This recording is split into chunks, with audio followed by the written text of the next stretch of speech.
parler d'un texte dans ma... Oups. Je vais parler d'un texte qui, dans ma tête, c'est un texte bien connu. Et c'est le début du chapitre 6 de Galates. Okay?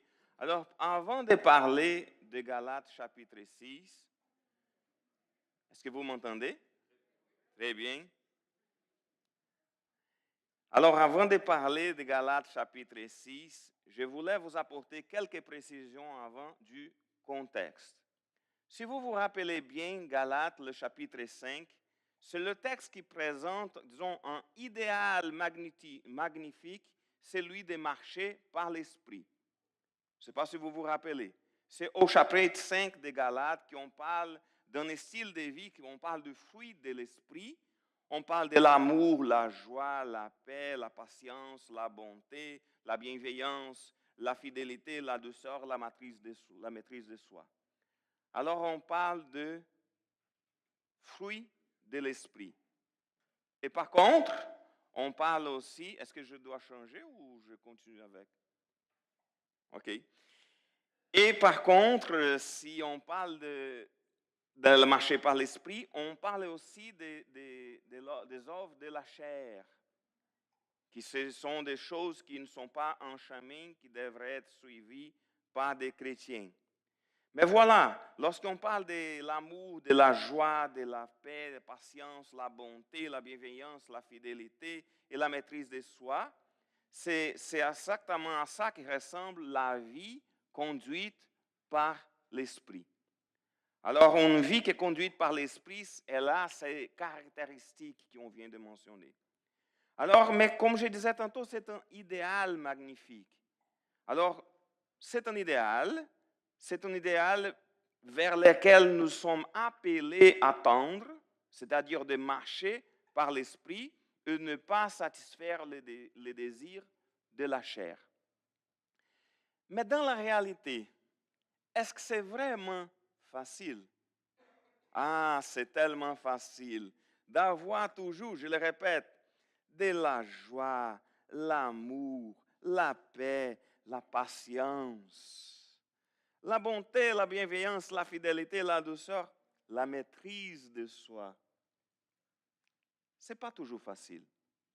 Alors, lorsqu'on regarde cet idéal, dans la réalité, nous savons bien que ce n'est pas toujours si simple de vivre selon l'esprit. Même si nous voulons marcher par l'esprit, même si nous désirons sincèrement vivre selon Dieu, selon la volonté de Dieu, la chair, elle est toujours là. Le vieux Eduardo, le vieil homme est toujours là pour nous rappeler, voilà, je suis là. Je peux toujours vous faire tomber, avoir une petite chute, ou dans d'autres mots, de commettre des péchés. C'est-à-dire que parfois, vraiment, ça ne marche pas. Parfois, nous tombons et aussi nos frères et sœurs dans la foi, ils tombent aussi. Alors, la question que je vous pose ce matin, c'est quand l'autre tombe et moi? C'est-à-dire, quelle est ma réaction quand mon frère, ma sœur vient de tomber et aussi quand on parle de mes faiblesses à moi? Alors, que faire quand l'autre tombe? Que faire quand ce bel idéal semble s'effondrer dans la vie de quelqu'un? Ah, on parlait de la joie, on parlait de l'amour, on parlait de la paix, on parlait de patience. Je regarde mon frère à côté de moi, c'est rien du tout de cela qu'on voit. C'est tout le contraire. On voit exactement toute autre chose. Alors, lorsqu'on regarde, quand on voit cette affaire arriver dans la vie de quelqu'un, qu'est-ce qu'on doit faire? Et que faire aussi lorsque ça arrive dans notre vie? Et je voulais tellement suivre la volonté de Dieu. Je voulais tellement faire ce qui est plaire à Dieu. Mais pourquoi je n'arrive pas? Pourquoi parfois je n'ai aucune patience? Pourquoi parfois la paix est loin de mon cœur? Parfois je n'ai pas de joie dans la vie. Alors quand ça arrive dans la vie de nos frères et sœurs, qu'est-ce qu'il faut faire? Faut-il juger? Ah, voilà. Je savais depuis le début que ces gars-là n'étaient pas vraiment chrétiens. Je vois par ses actes. Ou, ah non, regarde, cette attitude-là, ce n'est pas une attitude d'un croyant. Non, pas du tout. Je sais, alors je peux vraiment juger par la parole. Ce n'est pas le fruit d'esprit, alors ce n'est pas un chrétien. Non? Est-ce qu'il faut, d'autre côté, ignorer? Ah non, et ça ne me concerne pas. C'est un problème de mon frère, c'est un problème de ma sœur. Alors ça ne me concerne pas, c'est à vous autres. C'est lui qui va s'en occuper de son péché. Ou parfois se sentir supérieur. Oh, voilà. Voilà, je ne commets jamais ce genre de péché parce que je suis vraiment un bon chrétien fidèle. Je suis là tous les dimanches. Je donne même une bonne contribution d'argent chaque semaine à l'église, etc. Et parfois, on peut se sentir supérieur lorsqu'on regarde le péché qui est à côté de nous autres. Ou parfois, on va se décourager. Ah non, ça ne change rien dans la vie de tout le monde. On voit les péchés dans la vie des autres. Ah, on regarde l'Église. Ah, c'est beaucoup d'hypocrisie parce que tout le monde commet des péchés. C'est l'autre extrême. Oui, on commet tous des péchés.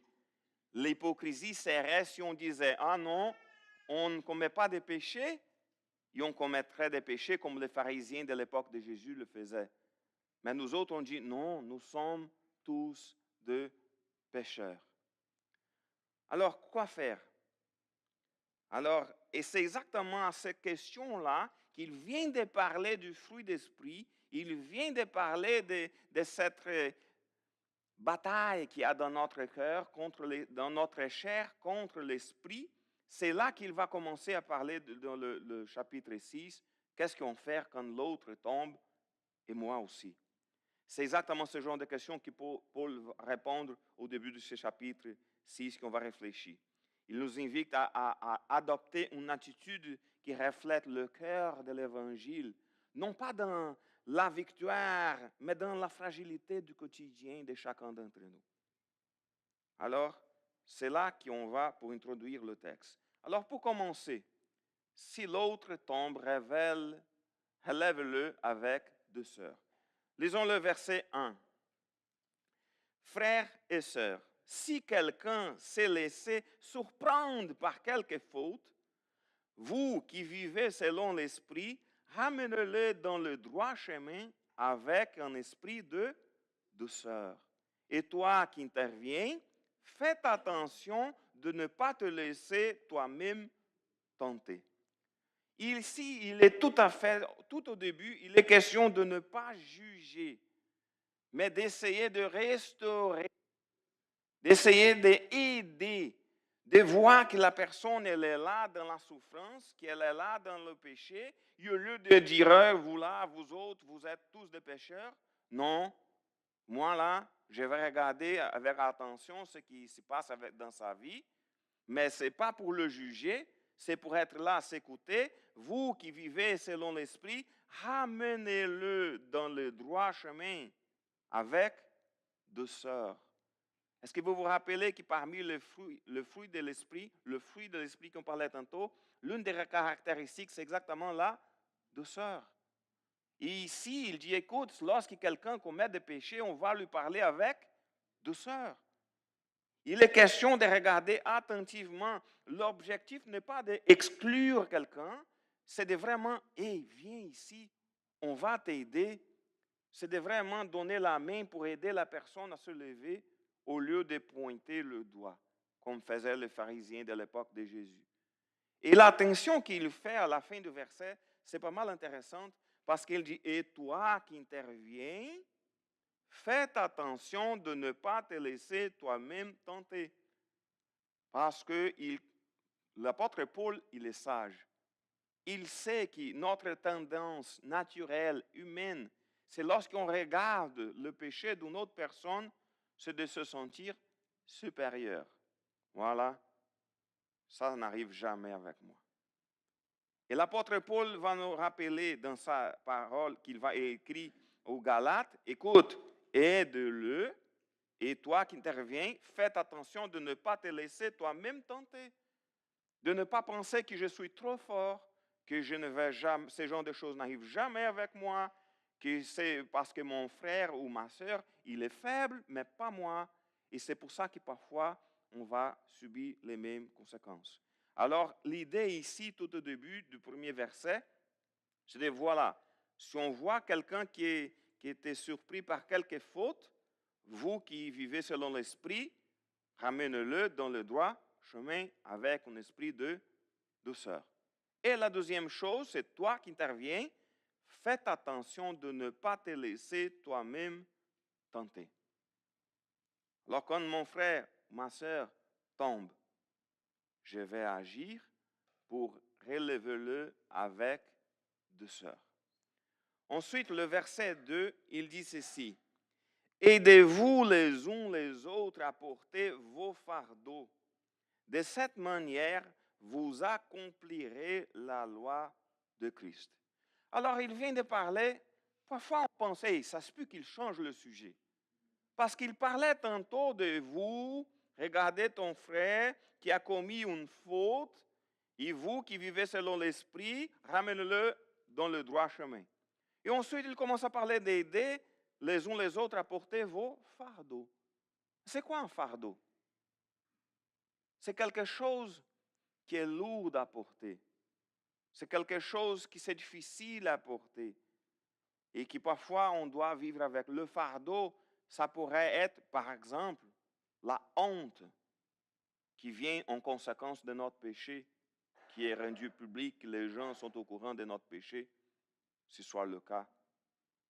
Le fardeau, ça pourrait être un problème, une faiblesse. Mais l'idée, c'est la même. Lorsqu'on voit nos frères et sœurs qui tombent, la réaction, c'est d'essayer à relever la personne avec douceur et regarder pour que, écoute, ça peut arriver avec moi, et de s'entraider à chacun d'entre nous à aider nos frères et sœurs à porter son fardeau. Alors, c'est ensemble que nous nous aidons à accomplir la loi de Christ. Il n'est pas question, lorsqu'on regarde le chapitre précédent, le chapitre 5, il parle de marcher selon l'esprit, de vivre selon l'esprit. C'est tellement difficile, on ne va jamais y arriver si on va essayer de le faire tout seul. C'est ça en Église. C'est exactement de marcher à côté les uns des autres et on va s'entraider. Et tu as des problèmes, moi j'ai mes problèmes aussi. Laisse-moi t'aider avec tes problèmes et tu vas m'aider avec mes problèmes. Mais ce n'est pas comme une façon de, on va faire un échange. Je vais t'aider si vous êtes prêt à m'aider aussi. Non, non, non, ce n'est pas ça. C'est juste que la conséquence, parfois, ce qui va arriver, c'est que je vais aider une personne, cette personne-là va aider une autre, cette autre personne-là va aider une autre, et c'est une autre personne qui va venir m'aider. Ce n'est pas nécessairement la même personne qui va aider, qui va être aidée. Mais l'idée ici, c'est qu'en tant qu'Église, en tant qu'une communauté de foi, on doit marcher ensemble et s'entraider, être prête à apporter, à aider la personne qui est à côté de nous à porter son fardeau. Parce que parfois, il a des poids que seul on ne peut pas porter. C'est trop difficile. Parfois, on a besoin juste de partager, de prier ensemble. Oui, parfois, il y a des choses que les personnes peuvent vraiment nous aider, mais parfois, c'est juste la prière et dire, écoute, je suis avec toi, je suis à tes côtés, je peux t'aider, je suis là. Alors, porter le fardeau, c'est exactement, c'est d'aimer concrètement, parce qu'il dit, c'est de cette manière que vous accomplirez la loi de Christ. Si on parle d'accomplir la loi de Christ, on parle de quoi? On parle d'amour. Alors l'idée ici, c'est que parfois on dit, ah, il faut aimer notre prochain. Mais comment aider mon prochain? Voilà, une belle façon d'aimer mon prochain, c'est de l'aider lorsqu'il est à relever, lorsqu'il tombe, avec douceur. Et s'il est accablé, s'il est fatigué, qu'on puisse aider à porter aussi son fardeau. La communauté, une église n'est pas un lieu de performance. Non, je vais être le mieux. Je vais montrer que je suis plus chrétien que vous autres, que je suis plus pieux que vous autres. Non, c'est d'entraîner pour qu'on puisse y arriver ensemble, avec amour. Il y a un texte biblique, c'est dans Romains chapitre 15, le verset 1. Il dit ceci, « Nous qui sommes forts, nous devons porter les faiblesses de ceux qui ne le sont pas, sans chercher notre propre satisfaction. » Alors, il est question, regarde, c'est l'apôtre Paul aussi, dans une autre lettre, dans une autre épître, il dit que nous qui sommes forts, nous devons porter les faiblesses de ceux qui ne le sont pas. C'est au lieu de regarder les faiblesses des gens qui sont à côté de moi et dire, ah non, je suis beaucoup plus fort, ces gens-là, il faut grandir beaucoup pour être dans le même niveau que moi. Non, on va s'entraider, on va aider, nous, qui, si je pense que je suis fort, je vais aider à porter les faiblesses de ceux qui ne le sont pas. Ou c'est comme c'est écrit dans Galates chapitre 6, le verset 2 qu'on vient de lire, aidez-vous les uns les autres à porter vos fardeaux. De cette façon, on va accomplir la loi de Christ. Ensuite, le texte, il mentionne au verset 3, celui qui s'imagine être quelqu'un d'important, alors qu'en fait, il n'est rien, s'abuse lui-même. Regarde qu'est-ce qu'il dit ce texte-là. C'est lui qui s'imagine être quelqu'un d'important. C'est exactement ce qui arrive parfois lorsqu'on regarde soit les faiblesses des gens qui sont à côté de nous autres, soit le péché, on va regarder, je suis bon, je suis fort, je vais, comme j'ai déjà parlé ici une fois pour faire une blague, c'est comme, je mérite d'avoir ma photo avec le chrétien du mois dans le mur de l'église. Parfois, l'employé du mois, alors c'est le chrétien du mois, c'est qui le chrétien du mois de juillet? Ça ne va être pas moi parce que je vais tomber en vacances, je vais entrer en vacances. Je blague parce qu'il y a parfois, toutes les choses ici, on tombe. Et pour moi, ça parfois dans ma tête, c'est difficile. Parfois, la première fois que je dis, ah, j'ai tombé enceinte, je dis, comment la personne a tombé enceinte? Est-ce qu'il s'est blessé ou quelque chose comme ça? Et parfois, des expressions comme ça, c'est pour ça que je faisais des blagues, j'ai tombé en vacances. Mais je vais être en vacances. Alors, ça ne va être pas moi. C'est qui de vous autres qui va être le chrétien du mois? Personne. Personne. Parce que c'est lui qui s'imagine être quelqu'un d'important. Qu'est-ce qu'il dit?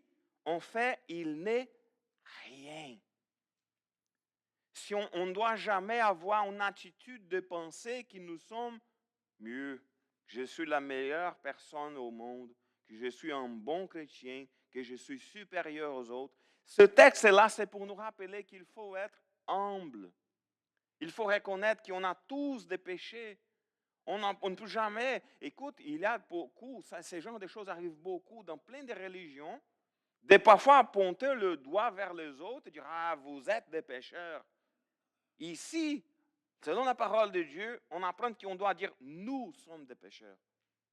Moi, je suis un pécheur. J'ai besoin de la grâce de Dieu. C'est par la grâce de Dieu que je suis sauvé. C'est par la grâce de Dieu que j'ai le pardon de mes péchés. Je ne le mérite pas. Alors, il est question de reconnaître que nous ne sommes pas supérieurs aux autres.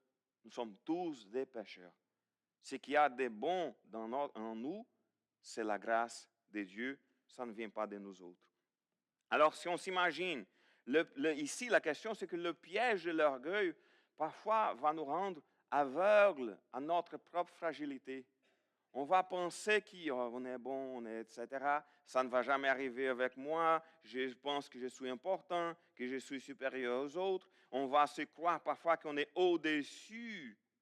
Et celui qui pense qu'il est au-dessus des autres, celui-là est déjà tombé. Il a déjà tombé. Alors, parce que personne ne va jamais être à l'abri de ce genre de choses, c'est pour ça qu'on doit faire beaucoup d'attention avec l'orgueil.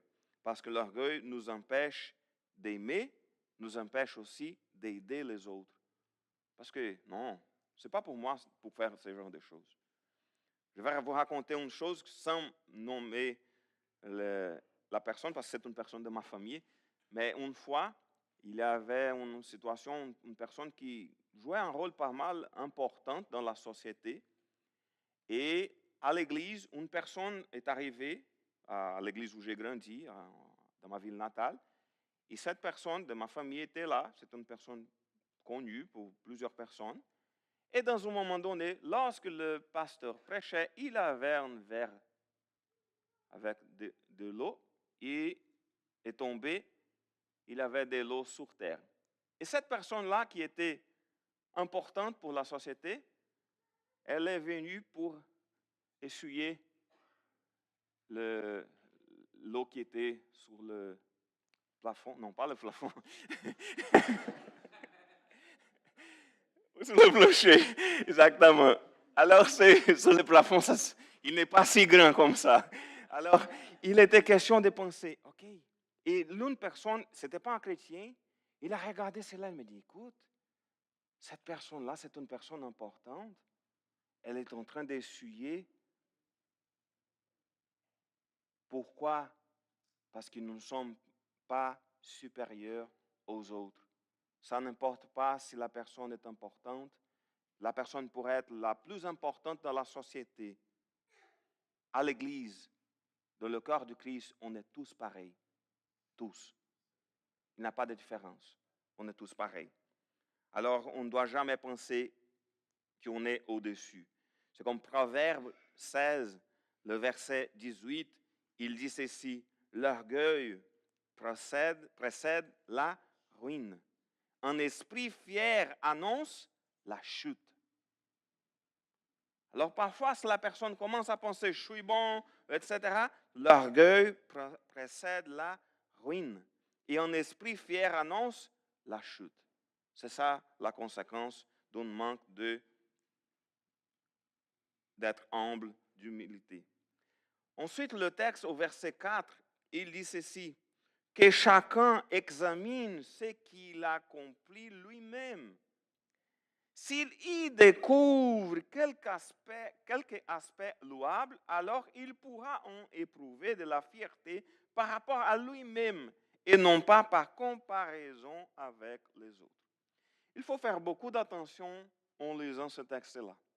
Parce que ce texte-là, si on ne comprend pas dans le contexte, on pourrait dire, OK, ça veut dire que je peux m'examiner et trouver des choses qui sont louables et je vais alors éprouver de la fierté par rapport à moi en regardant moi-même. Faites attention, dans le contexte, ce n'est pas du tout cela. Ce que l'apôtre Paul dit ici, dans le contexte, c'est que, numéro un, c'est qu'on ne doit pas faire des comparaisons avec les autres. OK? Parce que dans le contexte, on parlait des gens qui sont faibles ou des gens qui viennent de tomber. Et si on regardait, on pourrait se sentir supérieur. Dans ce contexte-là, il parle, écoutez, regarde pas les autres. Regarde pas les autres. Regarde toi-même. Pour regarder ce qu'on va voir lorsqu'on examine, parce que l'examen personnel, il veut mieux que la comparaison avec les autres. Lorsqu'on fait l'examen personnel, lorsqu'on regarde à l'intérieur, qu'est-ce que l'apôtre Paul venait de dire tantôt? Celui qui s'imagine être important alors qu'il en fait n'est rien. Alors si on fait un examen sincère, qu'est-ce qu'on va trouver? Je suis un pécheur. Ça se peut que si je regarde les autres, je vais dire, OK, je suis moins pécheur que celui-là. On ne doit pas le faire. Il n'a pas ce genre de scale de comparaison. C'est juste de regarder mon cœur et voir, il y a beaucoup de choses à changer. Un bon examen, je parle de ça souvent lorsque je mentionne le texte de chapitre 5, le fruit de l'esprit. Essayez de le lire en mettant votre nom. C'est comme Eduardo, il a toujours de l'amour, la paix, la joie, Eduardo est patient, Eduardo, et on va dire, et il y a beaucoup de choses à changer dans ma vie. Alors, si on fait vraiment un examen sincère, on ne va pas penser, OK, alors j'ai des bonnes raisons pour avoir de l'orgueil. Non, on va nous rappeler, ça va nous rappeler, j'ai besoin de la grâce de Dieu. Alors, l'idée ici, c'est de ne pas établir des liens de comparaison avec les autres, c'est de regarder à l'intérieur. C'est la même idée d'au début. Depuis le début, de ne pas juger l'autre personne. Mais si on doit juger quelqu'un, qu'on peut juger nos intentions, juger notre cœur, juger ce qu'on fait et d'essayer de vivre selon la volonté de Dieu. Parce que je suis sûr que si on regarde à l'intérieur avec sincérité, on va regarder qu'on est loin de faire vraiment la volonté de Dieu. Parce qu'on essaye, on fait, on fait souvent, mais pas tout le temps. Parfois, on va s'arrêter avant de commettre un péché, mais le péché était déjà là dans notre tête. Parce qu'on est faible. Alors, ce n'est pas aux autres que je dois me comparer, car Dieu m'invite à la lucidité sur ma propre vie, sur moi. C'est comme l'examen personnel m'aide à grandir et à rester humble. Alors, l'idée ici n'est pas de, OK, je vais regarder à l'intérieur, je vais trouver des bonnes raisons pour louer mon nom, et Eduardo, tu es bon. Non. C'est de regarder et dire, OK, tu as raison, c'est la grâce de Dieu. C'est la grâce de Dieu. Ça me fait rappeler le texte du psaume 139, le verset 23 et 24. Il dit ceci, sonde-moi, ô Dieu, pénètre mon cœur. Examine-moi et pénètre les pensées qui me bouleversent. Considère si je suis le chemin du mal et dirige-moi sur la voie prescrite depuis toujours. Imaginez-vous, si on regarde notre cœur, on va trouver des choses qui ne sont pas bonnes. Et la prière ici, c'était, écoute, Seigneur, examine-moi. C'était encore plus fort. Il n'est pas question de faire des comparaisons avec les autres. Il est question de regarder la loi de Dieu et penser, j'ai besoin de sa grâce. Parce que s'il commence vraiment à juger les intentions, pénétrer nos pensées, on a des choses à changer. On a tous des choses à changer. Et à la fin, au verset 5, il dit ceci, car chacun aura à répondre pour lui-même de ses propres actions. C'est-à-dire, écoute, on fait parfois beaucoup d'attention aux fautes des autres, aux péchés des autres, mais lorsqu'on va être jugé, on va répondre pour le péché de qui? Chacun d'entre nous, on va répondre pour nos propres péchés, pour nos propres actions. Il n'est pas question, OK, non, je regardais bien, j'étais mieux que lui. Non, écoute, c'est ton tour de payer pour tes actions. On n'a pas d'établir des liens de comparaison avec les autres. C'est à mon tour. Chacun aura à répondre pour lui-même de ses propres actions. Alors, il y a une responsabilité personnelle que nul ne peut assumer à ma place. Je me rappelle une fois, je venais d'arriver pour être pasteur dans une église. Et l'une des premiers dimanches que j'étais là, une personne m'est venue chercher, Eduardo, alors maintenant tu es mon pasteur. Je dis oui. Alors tu es responsable de veiller sur moi. OK, qu'est-ce que tu veux dire? Alors si je pêche, c'est ta faute. Je dis non, non, non, non, non, non. Non. C'est ta faute, mon frère. C'est ta faute. C'est pas moi. L'idée de veiller pour vous autres, c'est plus de donner des conseils, d'enseigner la parole, de montrer le chemin à suivre, de prier les uns pour les autres, mais ce n'est pas ma responsabilité, c'est ta faute, c'est toi qui vas payer. Alors, il mettait, jusqu'à présent, je n'ai aucune idée s'il faisait une blague ou s'il parlait vraiment au sérieux, je n'ai aucune idée. C'était une personne particulière, il ne pensait pas vraiment d'une bonne façon, disons. Mais alors, chacun va répondre de ses propres actions. La vie chrétienne n'est pas une déresponsabilisation. Il faut aussi rappeler une chose, parce qu'au verset 2, on parlait, on doit aider chacun à porter le fardeau les uns des autres. Et ici, on dit, non, chacun va s'occuper de ses actions. Il n'est pas question de contredire le verset 2. Il est une question de compléter. Lorsque je regarde les choses de mes amis, mes frères et sœurs, je vais aider. Lorsque ça arrive quelque chose avec moi, je prends ma responsabilité. Alors, c'est comme ça qu'on va vivre ensemble. Porter mon propre fardeau, c'est marcher dans la maturité. Et je vais mentionner un dernier verset, c'est de Romains chapitre 14, verset 12. Il dit ceci, « Ainsi chacun de nous rendra compte à Dieu pour lui-même. » Je ne vais pas rendre compte à Dieu pour vous autres. Chacun de nous rendra compte à Dieu pour lui-même. Cessons donc de nous condamner les uns les autres. Il est question de regarder à l'intérieur au lieu de regarder à côté. La vérité, mes amis, c'est que nous aimerions tous marcher constamment par l'Esprit. Constamment. Nous aimerions tous que la vie chrétienne soit toujours paisible, joyeuse, pleine d'amour, pleine de bonté, pleine de toutes les bonnes choses qui sont les fruits de l'Esprit. Mais la réalité, c'est que nous portons tous des fragilités, des péchés. Parfois, nous tombons. Et la question qu'on pense, c'est, parfois on va tomber, parfois ce sont les autres. C'est dans ces moments-là, c'est qu'est-ce qu'on va faire? C'est ça que ça va vraiment révéler le vrai visage de notre foi. Parce que lorsque tout va bien, c'est facile de dire, je suis chrétien, je suis un bon chrétien. Mais la façon que je vais réagir à mon propre péché et au péché des autres, c'est là qu'on va voir notre foi en action, l'amour et en action.